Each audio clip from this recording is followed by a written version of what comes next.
Bonsoir, bienvenue à l'émission de ce soir. Je vous salue encore. Donc, vous êtes sur l'émission Arlette et ses amis. Bienvenue de partout où vous êtes. Je salue les personnes de Kinshasa. Je salue tout le monde en Europe. Je salue les personnes sur Facebook, notamment sur YouTube, sur partout. Et donc, je dis merci à la régie également. Donc, ce soir, justement, j'ai un invité avec moi. Je pense que vous le connaissez déjà, mais j'aimerais bien je voulais justement le faire revenir pour parler un peu de de ces questionnements qu'on aura à aborder.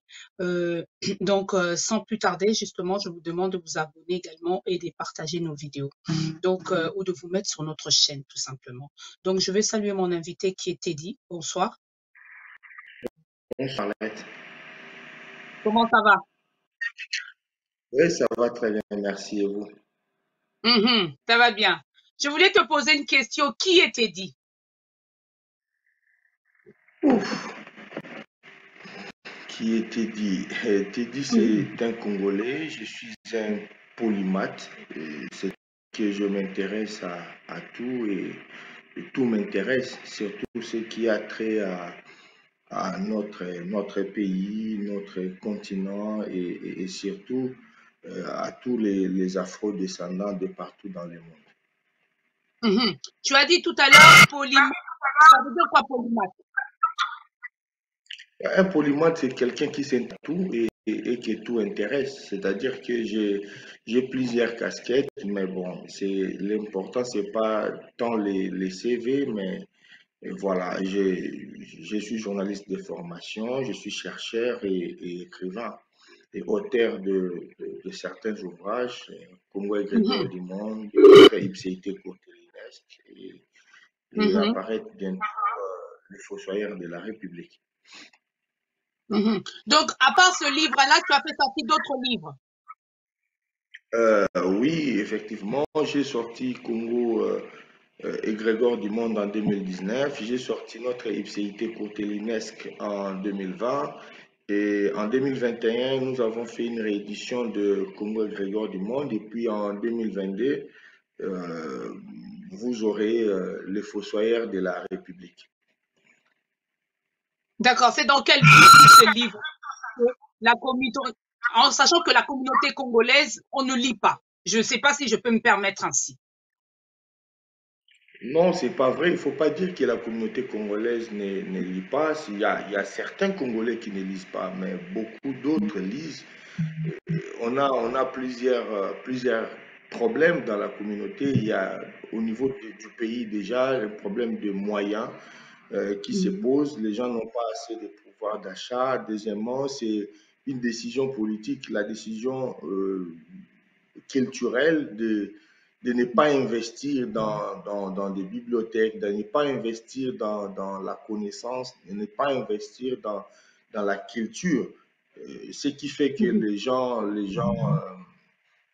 avec les vides qu'il y a, ils trouvent à faire ce qu'ils doivent faire.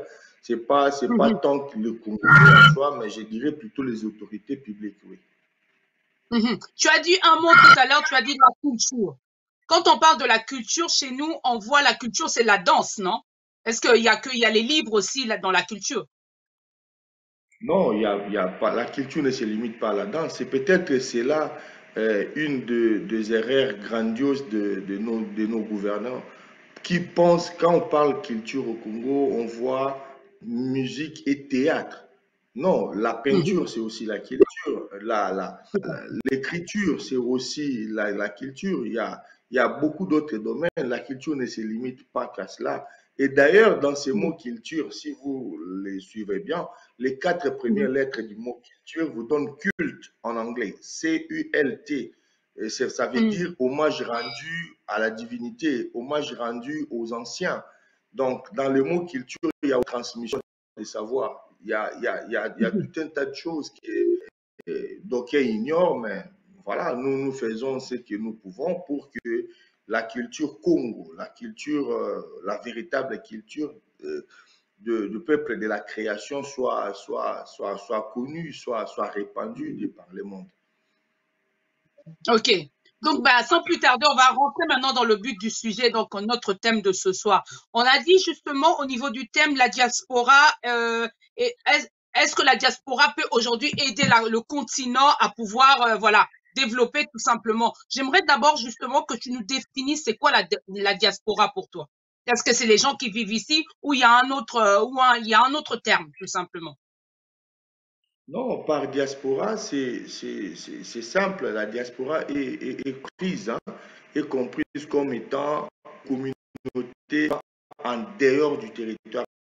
C'est ce qu'on appelle diaspora. Et ce n'est pas en Occident, ceux qui vivent en Europe, mais toutes les communautés congolaises établies en dehors des frontières de la RDC font partie de ce que nous pouvons nommer comme diaspora. Oui. D'accord. Et quand on dit la diaspora et l'espoir du continent, donc ça veut dire que c'est à nous d'aller construire au Congo aujourd'hui. Ce n'est plus les Congolais qui habitent là-bas. Non, ce n'est pas seulement aux Congolais qui sont en dehors des frontières d'aller construire. La diaspora doit être comprise comme une force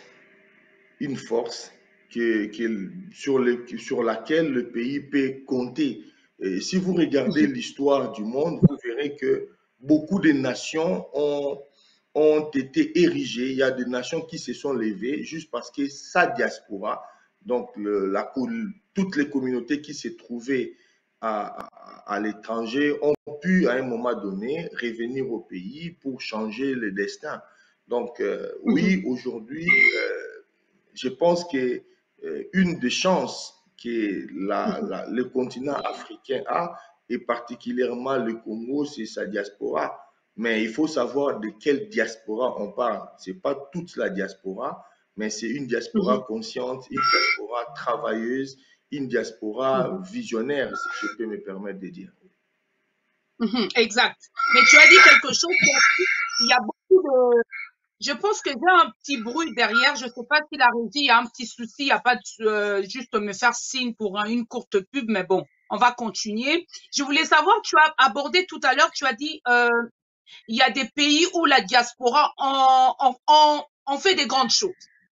Qu'est-ce que toi tu attends par là? Est-ce que toi, tu as un exemple à nous expliquer? Il y a un pays ou tel pays en Afrique que les gens, on va dire les gens qui habitent en Europe ont été construire, par exemple. Oui, il y en a, il y en a, il y en a, il y en a vraiment partout. Si aujourd'hui, par exemple, on prenait l'exemple du Congo, je voudrais quand même qu'on circonscrive notre discussion sur notre pays dans un premier temps pour que les gens comprennent. Il n'y a On pas a de un souci. problème avec nos voisins. On a un problème avec nos voisins, par exemple. L'Ouganda, le Rwanda, le Burundi, pour ne pas les citer. Et vous verrez, ceux qui dirigent aujourd'hui le Rwanda, par exemple, sont font partie de la diaspora rwandaise. C'est-à-dire que le président Kagame était réfugié en Ouganda. Ce sont des gens qui étaient en Ouganda qui ont décidé de revenir au Rwanda pour essayer de reprendre le pouvoir, de relever leur pays. Juste pour signaler à la régie, mon nom est mal écrit. Donc, il y a des lettres E à la place des lettres D. Donc, c'est Merci à toi. important de le corriger. Voilà. J'ai dit, c'est avec Ils vont des lettres rectifier. D. Donc, Exact. je disais, donc, ils font partie de la diaspora. Ce sont des enfants des réfugiés rwandais qui étaient en Ouganda, qui ont, merci, ça a été corrigé, donc qui ont décidé de prendre les armes pour aller reprendre le pouvoir au Rwanda. Donc, vous verrez aussi, par exemple, dans le cas d'Israël, c'est toujours l'État d'Israël est un État qui a été quasiment construit par sa diaspora. Ce sont les Juifs qui se trouvaient en dehors des frontières de cet État-là, qui ont décidé en 1947, grâce à Ben Gurion, de construire l'État d'Israël. Et il y a des tas comme ça. Si vous regardez la communauté ouest africaine, par exemple, c'est aujourd'hui une des communautés la plus travailleuse qui essaye de construire au pays. Si vous êtes au Ghana, si vous êtes au Sénégal, en Guinée, au Mali, vous verrez que pratiquement 60 à 65% des réalisations qui sont dans ces pays-là sont des mhm, réalisations qui sont le fruit de sa diaspora. Le problème au niveau du Congo, c'est que notre diaspora à nous n'est pas assez soudée, n'est pas assez objective, ce qui fait que nous faisons des actions, mais un peu de manière éparpillée, de manière désordonnée. Mais s'il y a un point que je peux donner à la diaspora congolaise, si la diaspora congolaise n'existait pas, je pense qu'aujourd'hui, on ne parlerait plus du Congo avec ses frontières de 2 345 409 km². Donc, si aujourd'hui le Congo tient encore en partie, c'est grâce aussi à sa diaspora qui s'est levée, qui a défendu le pays, qui à chaque fois a mobilisé. Et voilà, nous devons aussi reconnaître ce qui a été produit. Tout n'a pas été rose, mais au moins la diaspora a su à un moment donné s'élever pour que le pays ne parte pas, bien que la réalité aujourd'hui politique à l'est de notre pays soit un peu plus difficile qu'on pourrait le laisser entrevoir. mhm. Tu as dit quelque chose tout à l'heure, tu as dit la diaspora peut faire des choses, mais on n'est pas soudé. Mais comment est-ce qu'on peut faire pour que la diaspora, elle doit être soudée comment? Parce qu'on n'est pas déjà unis. Est-ce qu'il faudrait, il y a un moyen, il y a des méthodes ou il y a des façons à faire? Peut-être que les gens qui nous écoutent, ils peuvent se dire, oui, aujourd'hui, on va faire ça, on va s'engager de telle ou telle manière. Vous savez, il faut toujours se servir de l'histoire. Comme je Mhm, l'ai écrit dans notre ipséité courtélinesque, l'histoire sert à justifier certaines décisions. Donc, lorsqu'on on est face à un problème et on doit pouvoir résoudre cela, on se sert de l'histoire. Et j'ai défini l'intelligence comme étant la capacité à résoudre des problèmes.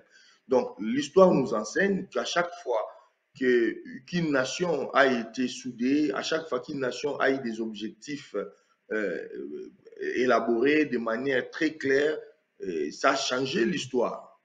Aujourd'hui, mhm, lorsqu'on regarde par exemple un pays comme la Russie, euh, Vladimir Poutine fait partie à un moment donné aussi de la diaspora russe. C'est-à-dire que c'était un agent qui a servi au niveau de l'Allemagne et ce qui a fait qu'il a compris la mentalité, je dirais, entre guillemets, occidentale, tout en étant en Allemagne. Donc, lorsqu'il rentre en Russie et qu'il prend le pouvoir, il a cette facilité de pouvoir discuter, collaborer ou établir des rapports de force avec les Occidentaux parce qu'il connaît la mentalité occidentale. Nous aussi, mhm, nous avons cette force. Aujourd'hui, la diaspora congolaise, c'est une force. Seulement, elle n'est pas organisée, seulement, elle n'est pas soudée. Les autorités publiques ne s'appuient pas sur cette diaspora pour essayer de faire avancer certaines choses. Vous savez, je reprends encore l'exemple que j'avais donné tout à l'heure sur le Rwanda qui, aujourd'hui, essaye de nous voler nos terres, qui violent nos femmes, qui tuent dans notre pays. Euh, les réfugiés rwandais qui étaient en Ouganda n'avaient pas la même possibilité que nous. Être réfugié mhm, en Ouganda, ce n'est pas avoir beaucoup de moyens. Ils avaient des papiers qui ne leur permettaient pas de voyager de partout dans le monde. C'est que nous avons. Nous avons la possibilité. Aujourd'hui, la diaspora congolaise est établie partout dans le monde. On a la possibilité de bouger, de nous rencontrer, de voyager. Avec la technologie actuelle, on peut aussi organiser des très grandes réunions où on doit discuter les modalités de pouvoir donner de la souveraineté à notre pays ou de faire respecter la souveraineté de notre pays. Le problème, c'est qu'il y a un problème d'ego dans la diaspora. Tout le monde pense être leader, tout le monde pense être les plus intelligents, tout le monde pense être les plus riches. Et du coup, une autre partie de notre diaspora est beaucoup plus tournée vers les loisirs. Ils sont là pour encourager la musique. Ça, c'est leur problème. Moi, je ne critique pas. Je cherche juste à expliquer, à faire comprendre ce qui ne marche pas dans notre démarche. Il y a ceux qui sont dans l'habillement, qui pensent que porter des marques, c'est la finalité, c'est vraiment le summum de ce qu'ils pouvaient faire de leur existence.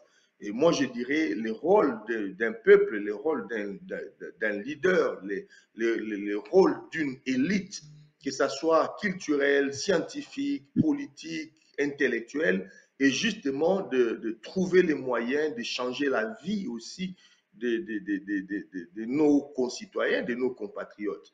Si d'autres peuples à un moment donné l'ont fait, pourquoi pas nous?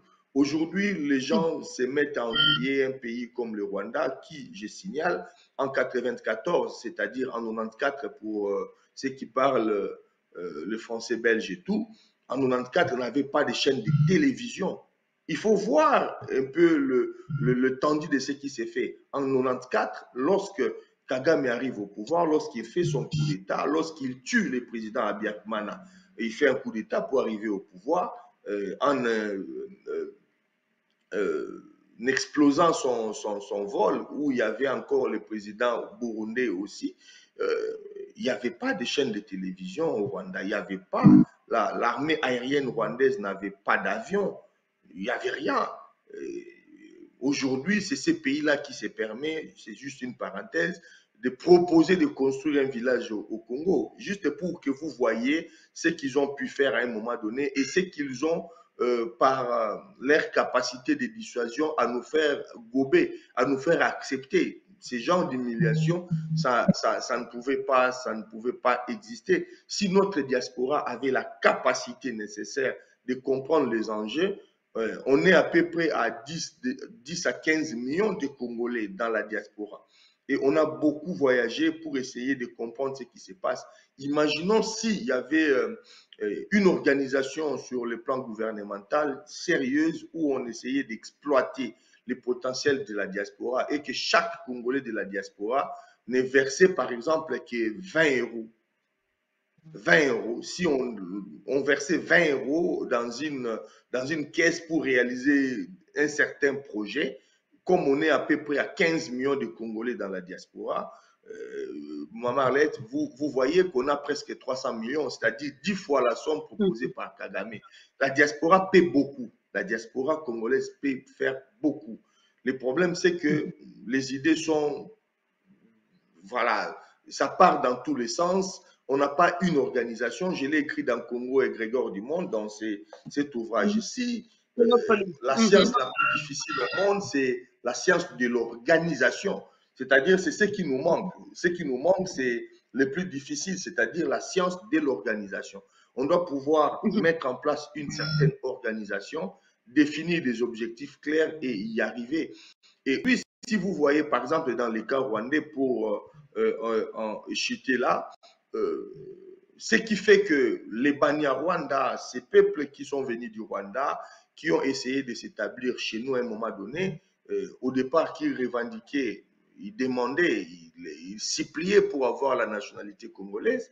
Aujourd'hui, ce n'est plus ça leur combat. Aller aux États-Unis, essayer de voir au niveau de l'Occident, ces gens-là sont en train de communiquer avec l'Occident. Ils essayent de mener des actions pour dire qu'ils sont maltraités au Congo. Il n'y a pas une communauté dans notre pays qui soit, quand je dis une communauté dans notre pays, parce qu'ils se considèrent comme tels, c'est que nous nions, bien que, bon, c'est un dossier, voilà, que nous traiterons peut-être un jour. Voilà, il n'y a pas une communauté dans notre pays qui soit si bien servie que ces gens-là, les Banyarwanda, qui ne sont pas congolais, je le souligne. Ok. T'entendre dire quand tu parles de la diaspora, c'est comme si tout le monde était censé, donc tout le monde est censé aller construire au Congo ou jouer un rôle ou construire l'Afrique. Mais quand tu parles de la diaspora, est-ce qu'il y a des critères des personnes bien définis en disant telle ou telle formation, tel ou tel domaine, ces personnes-là peuvent aller construire? Est-ce que c'est tout le monde en fait? Tout le monde dans le sac, diaspora, on y va, on va construire. Et ça, c'est d'abord un problème de définition politique nationale, des politiques nationales. C'est au gouvernement d'indiquer quels sont les secteurs sur lesquels sa diaspora peut aider. C'est comme ça que ça se passe. Quand vous n'avez pas assez de moyens, vous cherchez d'abord à trouver des solutions. Les meilleures solutions, comme le dit un adage et comme le disait, nous le répétait mon défunt papa, les meilleures solutions, on les trouve toujours à l'intérieur. Si vous avez un problème dans une communauté, ça ne sert à rien d'aller chercher des Russes, des Qataris, des Saoudiens, quand la propre communauté peut faire beaucoup. Et aussi, oui, moi j'estime que la diaspora a ses devoirs, la morale civique, de pouvoir construire au pays. Pourquoi? Parce que nous, au moins, nous avons le lien tellurique. C'est-à-dire que nous sommes nés sur ces territoires-là, c'est la terre de nos ancêtres, nous sommes liés à ces territoires-là. Et dans notre Ipséité courtélinesque, le livre que vous avez montré, nous parlons justement de cela. On parle de l'identité, de l'importance d'avoir un lien, d'avoir un lien quasi charnel avec un certain territoire. Nous sommes liés à ces pays-là. Pourquoi? Parce que nos aïeux sont nés là, les arrière-grands-parents y ont vécu, et nos grands-parents, ils ont fait leurs enfants, nos parents, ils sont nés, et nous-mêmes, nous venons de là. Nos enfants aussi sont originaires de ces territoires-là. Il n'y a pas il n'y a pas un bien qui soit plus précieux que la terre. Et ça, c'est une notion que les Congolais en général doivent comprendre et maîtriser. Les Rwandais qui viennent au Congo, ils ne viennent pas que pour les minéraux, ils viennent d'abord pour les terres.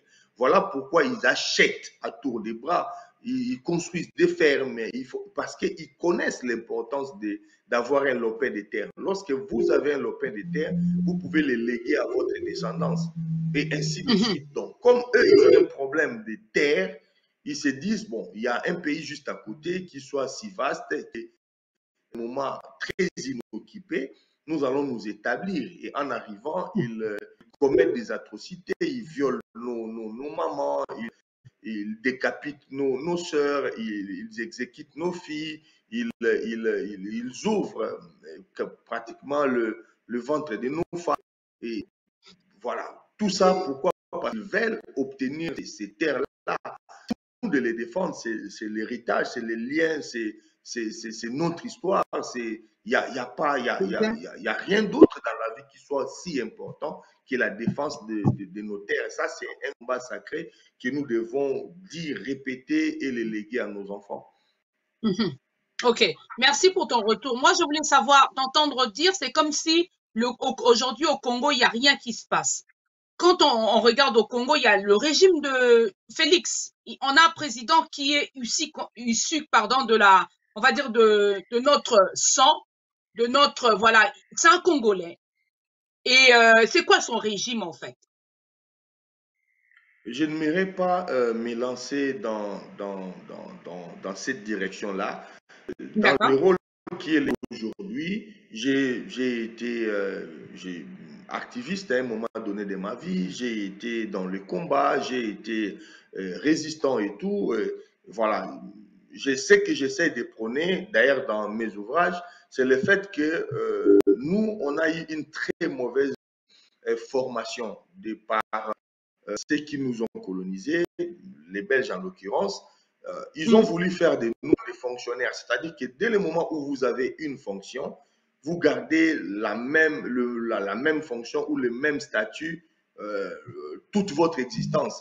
Moi, j'essaye par mes ouvrages de faire comprendre aux Congolais d'aujourd'hui, notre sort, notre salut viendra du fait que tout Congolais a la possibilité de devenir qui il veut. On peut passer à la fois d'avoir été à un moment donné militaire, cesser d'être militaire, devenir entrepreneur, cesser d'être entrepreneur, voilà, changer au cours de son parcours. C'est ce que j'essaye de faire, c'est ce que j'essaye d'enseigner, c'est ce que j'essaye de communiquer. Pour revenir à votre question, je pense que le jugement le plus sincère qui soit pour un gouvernement, c'est le jugement du peuple. Si le peuple aujourd'hui consent à dire que, mais bon, il les gardera. Si le peuple se dit que ce régime n'est pas bon, il fera ce qui est nécessaire pour ne pas les garder. Donc, je ne m'aimerais pas me mettre, tout en étant dans le statut qui est le mien aujourd'hui en tant qu'auteur intellectuel et écrivain, commencer à critiquer pour juste les besoins de critiquer. Et pour être précis par rapport à votre question, d'un côté, vous dites, parce que Félix Tshilombo serait congolais, il est ici de nôtre, on doit le soutenir. Non, on ne soutient pas quelqu'un parce qu'il est ici de nôtre. Pas forcément. On soutient quelqu'un parce que ce qu'il fait change la vie de nos compatriotes. On a connu des Congolais qui soient des Congolais des pères, des mères, des cœurs et des terres, mais qui ont détruit ces pays-là. On connaît aussi des Congolais qui ne l'étaient pas forcément, qui ont travaillé pour que ces pays-là existent. Donc, je peux donner des exemples. Quelqu'un comme Mamadou Ndala, par exemple, il n'était pas 100% congolais. Quand je dis 100%, du fait qu'un de ses parents n'était pas forcément congolais, mais il a laissé sa vie pour défendre ces pays-là. Vous pensez pas aussi congolais qu'un autre qui serait totalement congolais, mais qui vend son pays, qui demande par exemple aux étrangers de pouvoir acquérir des terres, qui complote pour balkaniser son propre pays? Moi, je ne le pense pas. Je ne dis pas que c'est le cas du régime actuel. Tout le monde fera son propre bilan. Moi, je pense que notre peuple est assez intelligent pour comprendre les choses. Nous, ce que nous essayons de faire, c'est de mettre sur la table des sujets importants, d'essayer de les expliquer, et puis eux-mêmes, ils tirent des conclusions. Donc, je vous dis, je ne porte pas un jugement. Cela ne veut pas dire que je n'en ai pas un, mais seulement le rôle qui est le mien, ce n'est pas de m'établir d'un côté comme de l'autre. Donc, je ne parle pas en tant qu'activiste, je parle maintenant en tant qu'auteur, en tant qu'écrivain, en tant que polymathe. C'est d'essayer, mon souci consiste à trouver des solutions, à donner des pistes de réflexion et à faire réfléchir la nation. Construction, justement, j'ai entendu dire, je sais pas, je pense que vu que tu connais des choses, j'ai entendu dire que on aimerait justement déplacer l'aéroport de Goma. Et moi, je voulais avoir ton point de vue par rapport à ça. Ça, c'est quelque chose d'extrêmement grave. Ça, c'est quelque chose d'extrêmement grave. Ça ne nécessite pas de juger ou de ne pas juger. Je pense que les autorités de notre pays actuellement commettent une grave erreur. Ce n'est même pas une erreur. Pour moi, c'est une faute. Pourquoi? Parce que quand on parle aéroport, les gens voient un endroit où les avions atterrissent et décollent. L'aéroport, ce n'est pas ça. L'aéroport, c'est d'abord une frontière virtuelle. Il faut que vous mettez ça à l'esprit. Quand on vous dit que Rwandais choisit l'aéroport comme son siège, ça veut dire que les Rwandais, de manière très virtuelle, montrent à la face du monde qu'ils ont déplacé leurs frontières. Ils ont déplacé leurs frontières. La frontière rwandaise aujourd'hui ne se trouve plus au niveau de Gisenyi. La frontière rwandaise aujourd'hui se trouve bel et bien au niveau de Goma. Parce que quand vous avez un aéroport, vous avez la possibilité de faire entrer des choses, recevoir des conteneurs ou encore, voilà, c'est vraiment, moi, je ne suis pas d'accord. C'est une décision de notre gouvernement que je ne soutiens pas. Je l'ai dit clairement. C'est vraiment une faute que nous paierons extrêmement cher. Si vous avez suivi toutes les guerres d'agression menées par les Rwandais, leur objectif a toujours été d'occuper le Kivu. Et la capitale même de la grande région de Kivu, c'est Goma. Donc, en arrivant à Goma, c'est-à-dire, ils ont obtenu de manière un peu sournoise ce qu'ils ont toujours cherché à avoir par des moyens militaires. Donc, nous ne pouvons pas nous permettre ce genre de choses. C'est vraiment une aberration pour nous qui avons travaillé sur le Rwanda, qui connaissons qui connaissons un peu la politique menée très agressive de leurs autorités et aussi le mensonge érigé comme un mode de fonctionnement pour sa diaspora. Nous avons été aux États-Unis, les images sont là, on les a publiées même sur Facebook. Vous allez retrouver des Rwandais qui portent des passeports congolais. Aujourd'hui, les Congolais ne le savent pas, les statistiques sont là. Il faut faire, je demande aux chercheurs ou d'autres chercheurs de faire le même travail que nous. La communauté la plus puissante, la communauté africaine aujourd'hui, la communauté estudiantine au niveau des États-Unis, aujourd'hui, c'est la communauté congolaise sur les papiers. Mais lorsque vous essayez de vérifier qui sont les Congolais qui sont aux États-Unis dans le milieu universitaire, vous vous retrouvez à 90% des Banyarwanda, des Rwandais qui ont obtenu des bourses d'études aux États-Unis en tant que Congolais. Vous pensez que ces gens-là qui sont en train d'étudier aux États-Unis, qui font des grandes universités, ils le font pourquoi? ils ne le font pas par plaisir, ils le font parce qu'ils savent qu'en terminant, ils vont trouver du boulot. Ils vont trouver du boulot.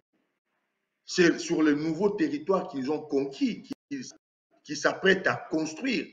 Aller à Goma aujourd'hui, poser aux gens qui sont à Goma, dans tous les hôtels, vous verrez des hirondelles rwandaises, des femmes rwandaises qui occupent des chambres, qui occupent des suites, qui font les massages, qui font tous ces genres de traitements. Nous savons tous ce sont des agents et les renseignements congolais le savent aussi. Mais le problème, c'est qu'on les laisse faire. Il faut maintenant vous poser la question, pourquoi on laisse aux agents étrangers le soin de venir s'établir sur notre territoire et d'espionner notre pays de manière ouverte? Ça, ce sont des choses que nous devons nous quand on voit que Rwanda vient s'établir là, quand on regarde sur le personnel de Rwanda qui est sur notre sol, vous retrouvez beaucoup d'officiers militaires rwandais.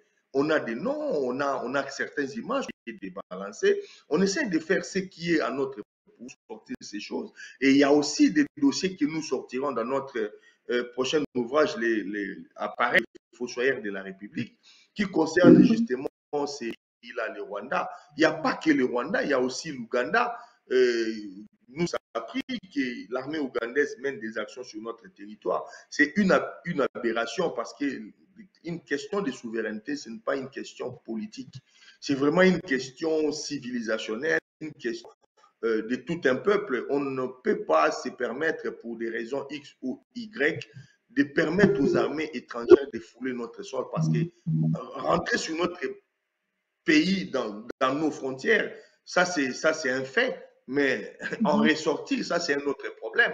Lorsqu'on sait que l'armée rwandaise et ougandaise se sont battus sur notre territoire, il y a eu la guerre de 6 jours au niveau de Kisangani, et que ces gens-là ont toujours eu des visées pour le territoire de Beni. Sans te couper, excuse-moi 2 minutes. Sans te couper, je voulais juste demander à la régie de nous faire passer une courte pub et on va revenir pour pouvoir parler justement de cette histoire-là du Rwanda et du Ouganda. À tout de suite.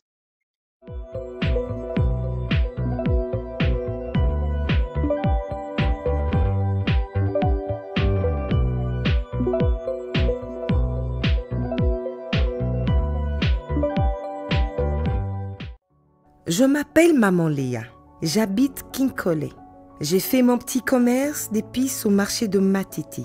Chaque jour, je dois me réveiller tôt le matin pour vite prendre le transport qui va me déposer au marché.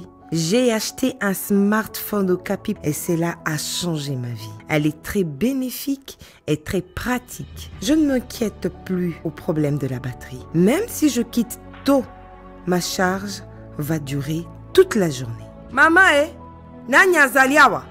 Tomato eza boni. Awa natie 500 francs. Oyokuna 1000 francs. Maman Léa a fini ses ventes de la journée. Elle est prête pour rentrer à la maison. Elle appelle son mari. Allô chérie, tu as fini avec ton travail? Tu as pu récupérer l'enfant à l'école? Bisous. Bye. Maman Léa parle avec son mari au marché. Je suis satisfaite du téléphone car je sais que j'ai une garantie d'1 année. Si le téléphone a un problème, bien sûr, je vais le faire réparer gratuitement dans le shop Okapi et je suis fière que cela est fait par l'un des fils du pays. Chaque jour, je donne le meilleur pour nourrir ma famille et Okapi est venu faciliter notre vie en mettant en notre disposition des téléphones de bonne qualité à un prix abordable, défiant toute concurrence.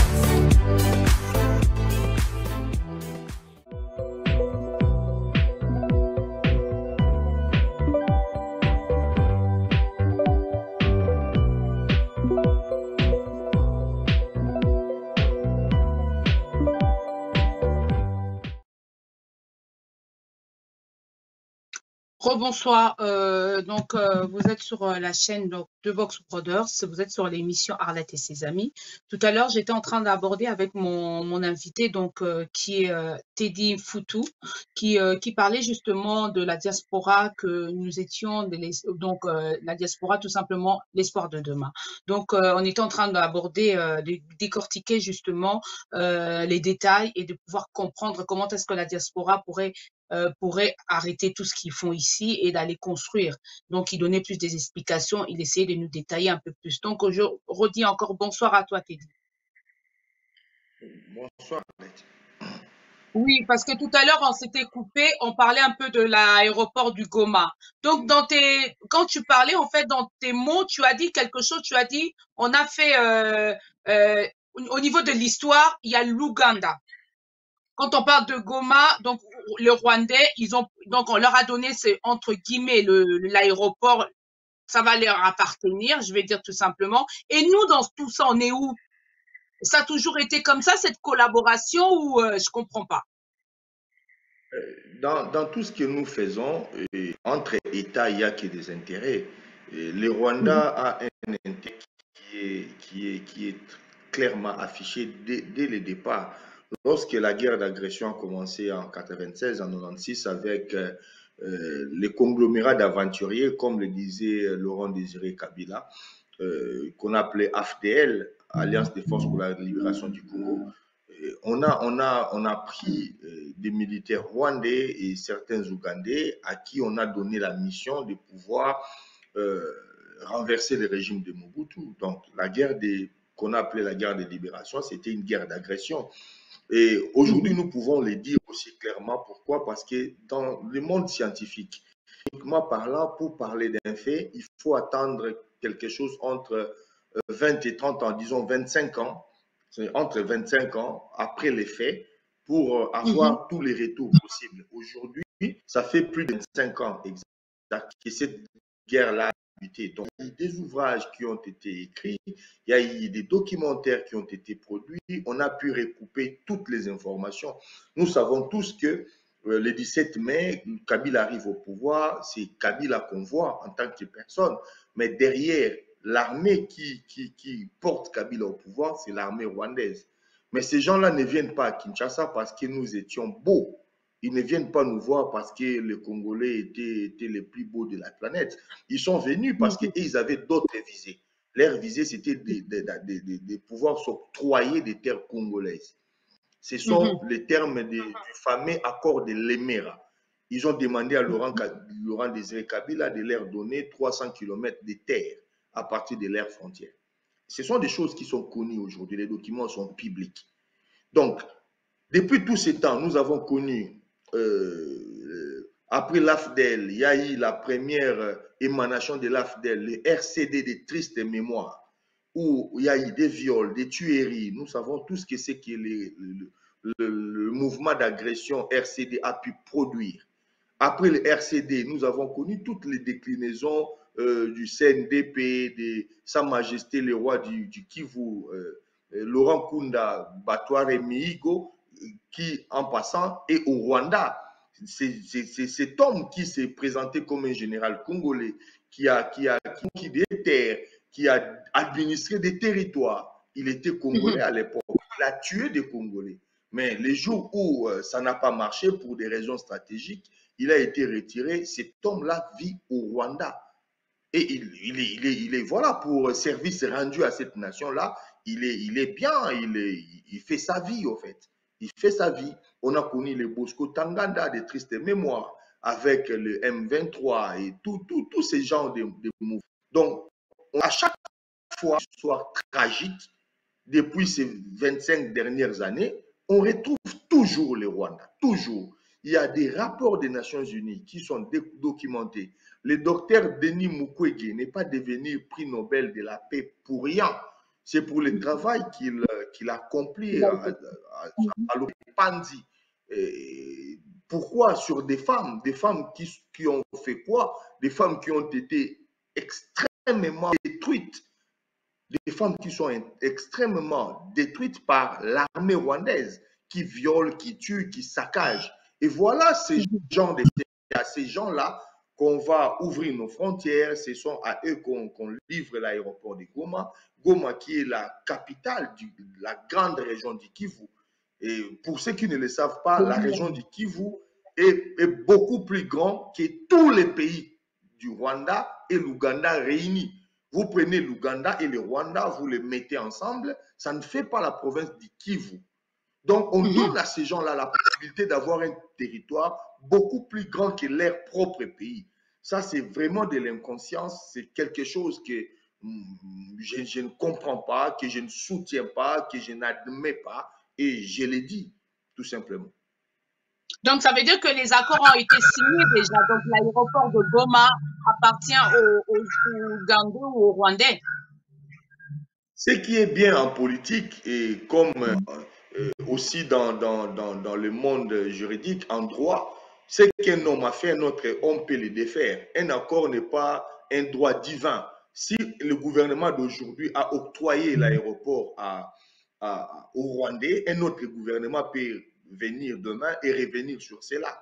Le problème pour nous, Congolais, n'est pas tant de commettre des erreurs pour que d'autres viennent réparer.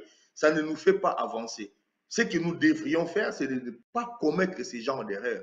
Voilà pourquoi l'apport de la diaspora est important.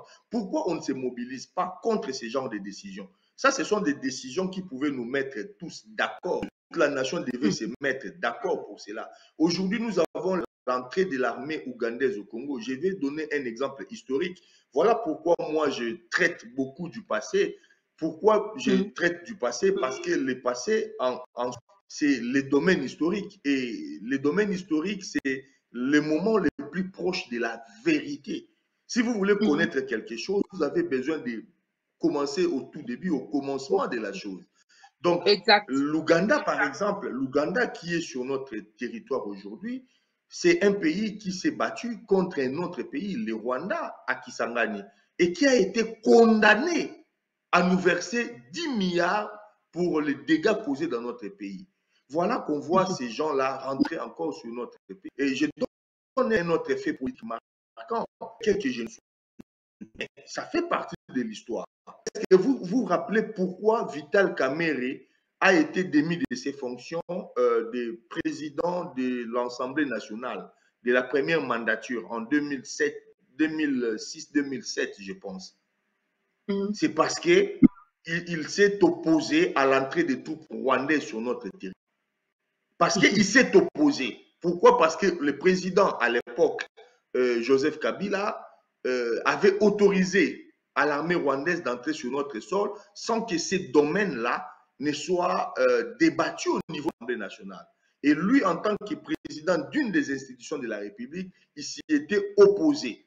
Et pour avoir donné son avis, il a été démis de ses fonctions. Donc, je signale juste cela pour que ceux qui ne connaissaient pas l'histoire, cette partie de l'histoire au moins, comprennent que ce qui s'est fait aujourd'hui est d'une extrême gravité. Si hier, le Vital Kamerhe s'y était opposé, je pense que si c'est un homme qui est constant, il doit aussi aujourd'hui s'opposer à ce qui s'est fait. Parce que les mêmes causes produiront les mêmes effets. Et on sait tous que les mêmes effets sont les effets qui sont produits par les mêmes causes. Donc, autoriser à l'armée ougandaise de rentrer sur notre territoire, opérer, autoriser à l'armée rwandaise de venir sécuriser, parce qu'on a un contrat avec les Rwandais à qui on a attribué les minéraux du Kivu. Donc, ces minéraux-là seront gardés par l'armée rwandaise. De la même manière que Kagame s'est proposé de construire un village moderne au Congo, un village de 30 millions, ce qui est une insulte. Parce que si vous vous rappelez, récemment, le procès de 100 jours du mandat du président Félix Tshilombo, on a parlé de quelque chose comme 400 millions. C'est-à-dire que c'est pratiquement 12 à 13 fois plus que ce que Kagame essaye de mettre comme somme sur la table. Donc, le Congo a suffisamment d'argent pour construire ses propres villages. Et soit dit en passant, en tant que parents, parce qu'on parlait de la diaspora, et on parle de la diaspora d'ailleurs, personne parmi nous, Congolais de la diaspora, ne pourra comprendre, accepter le fait que son voisin vienne chez lui construire dans son salon. Nous n'autorisons pas à nos voisins de venir construire dans nos salons. Parce qu'il Ah en non, va de c'est la mon espace sécurité de privé nos déjà. familles. Voilà, c'est notre domaine privé où on doit sécuriser nos enfants. C'est pareil pour un Violation de État. domicile. Nous n'avons pas à autoriser à une nation pauvre. Le Rwanda, c'est un pays pauvre qui n'a pas le potentiel congolais. C'est un tout petit pays exigu, contenu, qui n'a pas de grande qualité. Mais aujourd'hui, c'est par les mensonges, par les viols, par les arnaques, par les pillages qu'il essaye de se donner bonne conscience. Et nous, quand je dis nous, c'est nous Congolais, nos autorités à nous, essayent de créditer ces mythes d'un pays qui se transformerait par le travail. Le Rwanda ne se développe pas par le travail. Le Rwanda et l'Ouganda se développent un tout petit peu par les pillages qu'ils ne cessent d'occasionner dans nos territoires. Fermons nos frontières, travaillons et nous verrons que nous n'aurons pas besoin de ces pays minuscules, de ces pays signifiants qui n'ont absolument aucun potentiel, que ce soit intellectuel, culturel, écologique, minier ou humain. Ok, donc moi je voulais savoir en fait. Donc ça veut dire que la diaspora qui sont ici, si jamais on se mettait ensemble et qu'on décidait, on va quand même aller travailler avec le gouvernement actuel. Donc ça veut dire que on va pas dégager, excuse-moi le terme, les gens qui sont déjà là. Comment est-ce qu'on va collaborer avec eux? Parce qu'on n'a pas vraiment forcément de... Ouais. Je n'ai jamais dit une telle chose. Je n'ai jamais préconisé d'aller travailler avec les gouvernements ou contre les gouvernements. Mon rôle n'est pas de décider à la place de tout le monde. Moi, mon rôle est d'indiquer le gouvernement aujourd'hui dans notre pays se disait avoir un potentiel, c'est-à-dire que notre diaspora représente quelque chose d'extrêmement important. Nous voulons nous appuyer sur cette diaspora-là, essayer de discuter avec cette diaspora, de collaborer, de voir quels sont les projets que nous pouvons mener, qu'ils peuvent confectionner ou ensemble qu'on peut mettre en place. C'est normal, c'est le rôle de tout gouvernement. Que la diaspora accepte ou refuse, ça c'est à la diaspora de décider. Je ne suis pas la diaspora, je ne suis pas les porte-parole de la diaspora, je n'ai pas un titre qui me permet d'engager tout le monde. Mais moi, je mets des idées.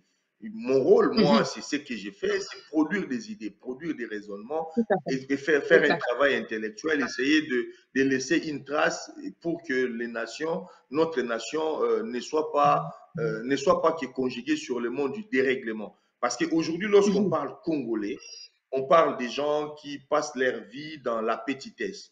Et nous voulons faire mentir cela. Nous voulons opposer à cette image-là le fait que dans la diaspora, il existe des Congolais qui sont consciencieux, qui travaillent dur et qui ont des idées, qui ont le potentiel pour pouvoir résoudre certains problèmes. Je l'ai défini, l'intelligence sert à résoudre des problèmes. Si nous avons des problèmes et qu'on n'arrive pas à trouver des solutions, il faut utiliser notre intelligence.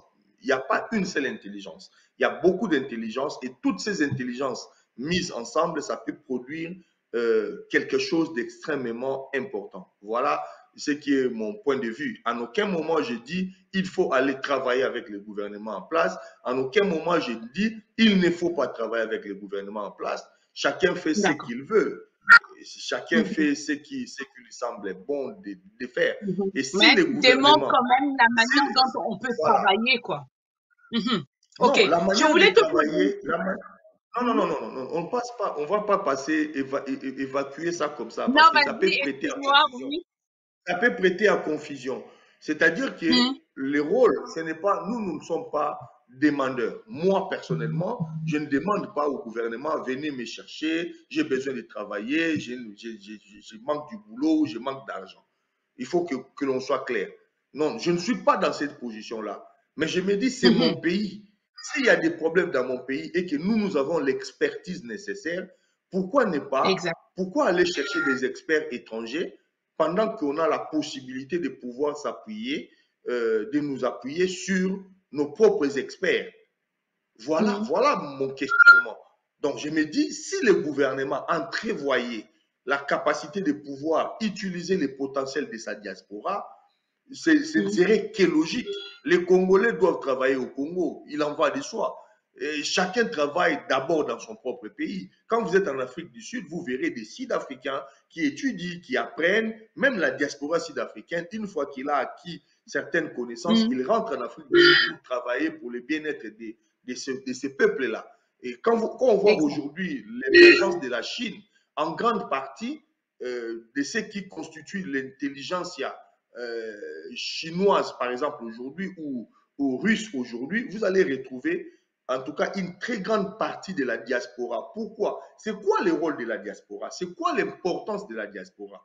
C'est le fait que ce sont des gens qui ont vécu à l'étranger, qui ont vu des réalisations où ils étaient, ils ont vu comment il y a eu des transformations et ils essayent de ramener au pays toutes ces expériences-là. C'est ça l'importance de la diaspora. L'importance de la diaspora, c'est ramener tout ce que nous avons vu, tout ce que nous avons pu construire en Occident, à l'étranger, en Afrique, dans les pays dans lesquels nous vivons. Je parle de la diaspora. Nous voyons des choses. Nous avons vu des forêts qui se sont transformées en cités. Nous avons vu des déserts qu'on a pu contenir pour essayer de les rendre comme des terres fertiles. Ce sont des expériences. Nous avons vu des transformations écologiques. Donc, si on ramenait ces expériences-là au pays et qu'on travaillait la main dans la main, notre pays a avancé. Sur le plan militaire aussi, nous avons des experts militaires congolais qui travaillent dans des légions étrangères, qui travaillent dans des armées, étrangères. Si vous êtes en France, par exemple, dans l'armée française, il y a des Congolais qui travaillent. Dans l'armée belge, il y a des Congolais qui travaillent. Donc, tous ces potentiels-là, à un moment donné, on peut avoir besoin de cela pour essayer de reconstruire les pays. Donc, pour me résumer, je disais, les choix de venir travailler ou pas avec le gouvernement incombent à chacun d'entre nous, à la diaspora. Si, en très grande partie au gouvernement, si le gouvernement mettait un mécanisme pour essayer de comprendre, d'utiliser cela, je pense que ça va apporter un plus à notre pays. Voilà ce que je pouvais clarifier par rapport à ce qui vous a dit. Avant de terminer, je voulais aborder, il a bien dit tout à l'heure, le côté armé. Le côté armé. Donc, ça veut dire qu'aujourd'hui, entre guillemets, notre aéroport a été donné ou laissé à la main de, voilà, Ougandais ou Rwandais. Mais où s'en est l'armée, en fait? Ça, c'est une très bonne question que j'ai développée dans mon prochain ouvrage à venir, Les Fossoyeurs de la République, qui sort au début de l'année 2022. Je parle de l'armée. Ça, je vais peut-être étonner. Bon, je ne vais pas tout dévoiler dans les livres, mais donner quand même une explication. Vous savez, ce que nous appelons aujourd'hui Force armée congolaise, Force armée de la République démocratique du Congo, le FARDC, une armée. Ce n'est pas une armée. Demandez à n'importe quel expert. Moi, je ne suis pas expert militaire, mais lorsque je mène mes travaux, j'ai des éléments, je pars voir des experts militaires. J'ai travaillé avec des experts belges, j'ai travaillé avec des experts américains, j'ai travaillé avec des experts français, parce que je voulais comprendre certaines choses. Ça, ce n'est pas une armée. Une armée, c'est un corps. C'est-à-dire que des multitudes de personnes qui se mettent ensemble pour défendre la souveraineté d'un pays, d'un État. Nous, par brassage, je dis bien par brassage, ce que nous avons n'est pas une armée. C'est un ensemble de rébellions. C'est-à-dire, dans les FARDC d'aujourd'hui, vous avez une partie de notre armée qui n'obéit qu'à leur chef d'antan, par exemple le MLC, Jean-Pierre Bemba. Il y a une partie qui aujourd'hui n'obéit qu'à leurs anciens seigneurs de guerre, Roubaix, Roy et tout ça, ceux qui sont venus du RCD. Il y a des militaires qui n'obéissent qu'à leurs généraux, M3, militaires qui sont du CNDP. C'est-à-dire qu'il y a même des fameux Simba ou Katanga qui n'obéissent qu'à Numbi. Ça veut dire que dans une armée, on a des personnalités comme ça qui ne sont pas forcément dans l'armée, mais qui sont dans l'armée. Donc, lorsqu'il y a un problème, nous avons dans notre pays arrivé des gens qui partaient de chez eux, ils arrivent dans un pays qui n'est pas les leurs et ils déportent des grades des officiers supérieurs. On a des gens qui sont venus mais en choisissant à la fois la fonction qu'ils doivent faire, l'endroit où ils doivent servir sous les drapeaux. C'est-à-dire que ces gens-là, on ne peut pas les déplacer. On a des militaires dans notre armée qui sont militaires parce qu'ils doivent être à Goma. Si vous demandez à ces militaires-là de quitter Goma pour aller à Bukavu, ils désertent l'armée, ils deviennent rebelles, ils créent un mouvement, armé, ils commencent à combattre les gouvernements. Donc, quand vous comptez sur une telle institution pour dire que nous avons une armée, c'est une honte. C'est une honte. Le Congo, c'est le seul pays dans cet univers-ci, en tout cas dans mes connaissances actuelles, où vous pouvez avoir un général 4 étoiles devenir commerçant. Un général étoile, s'il vous plaît. Un général 3 étoiles. Arrêtez de servir son pays et commencer à vendre des légumes, commencer à aller chercher des sacs de manioc. Vous ne pouvez les voir qu'au Congo. Quels sont ces militaires des carrières et des formations qui peut accepter qu'une armée étrangère puisse rentrer quand ils veulent, comme ils veulent, sur un territoire qu'eux, ils sont censés défendre? Quels sont ces militaires?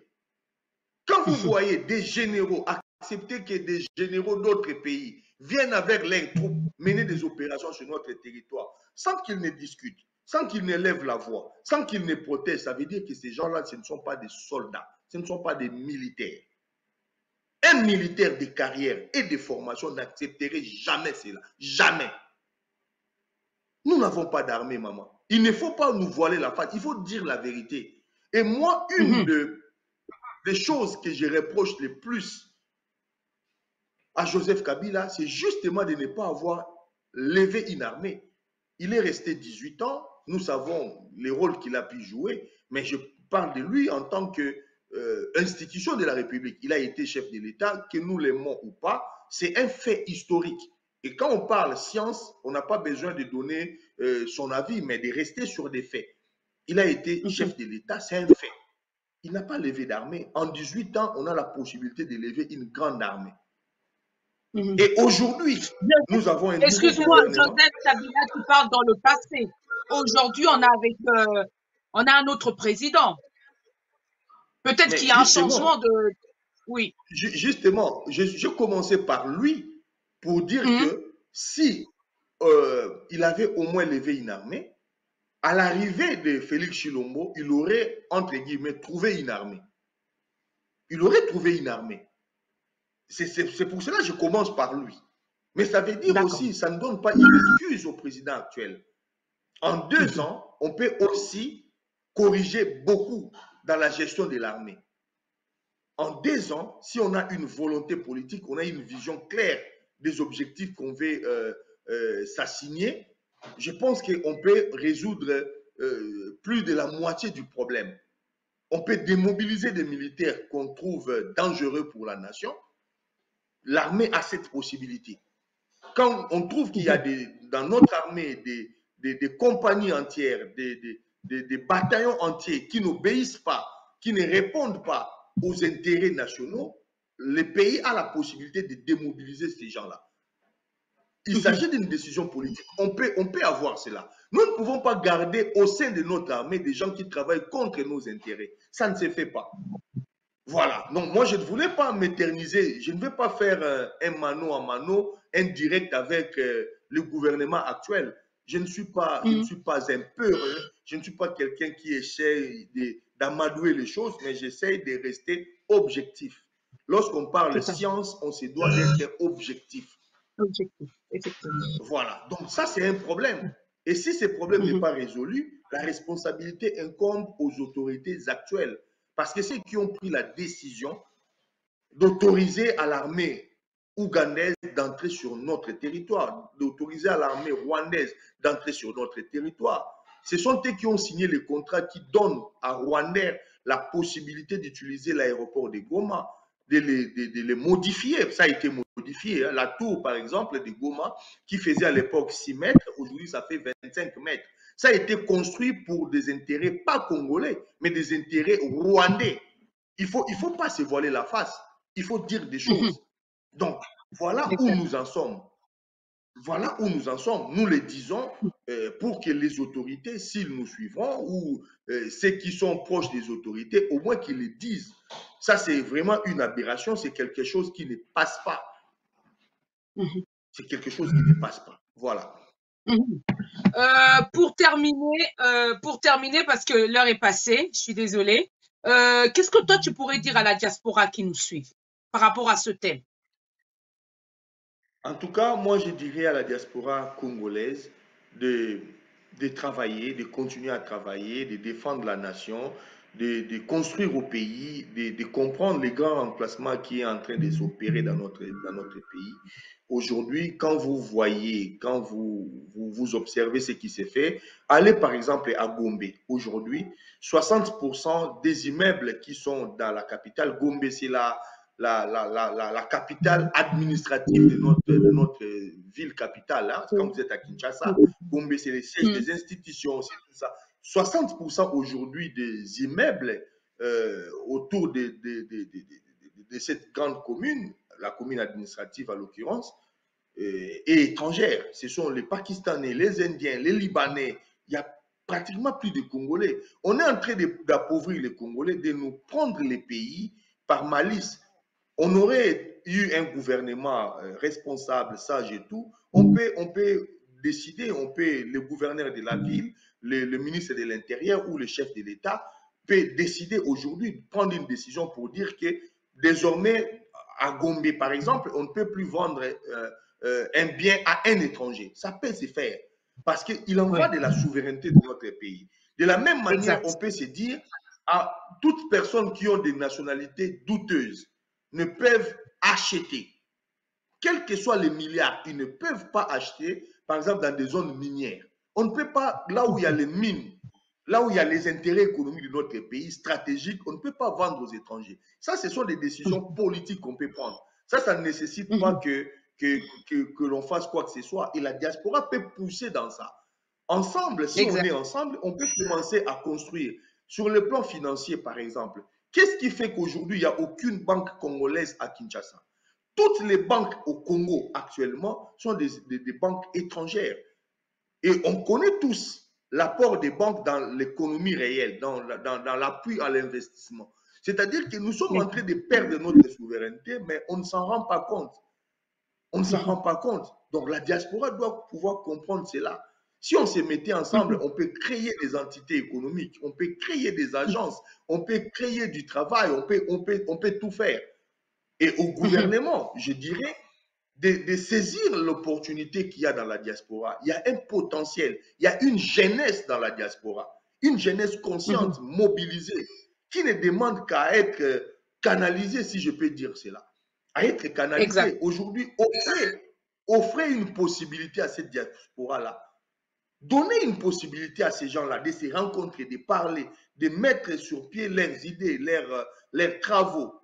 Et je pense que la définition du Congolais que nous avons aujourd'hui, de manière très péjorative, comme étant des gens qui ne peuvent faire que la fête et tout, changerait si on accordait un peu plus d'importance à cette capacité de notre diaspora. Chaque chose a son temps, comme on dit. Je te remercie. Est-ce que tu voulais dire quelque chose concernant tes bouquins? Parce que c'est quelque chose, c'est des œuvres.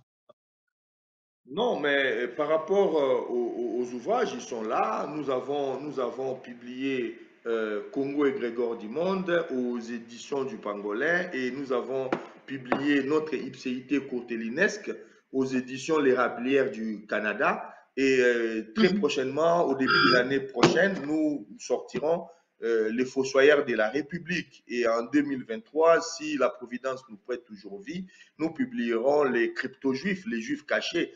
Et ainsi de suite, il y aura les paradoxes congolais.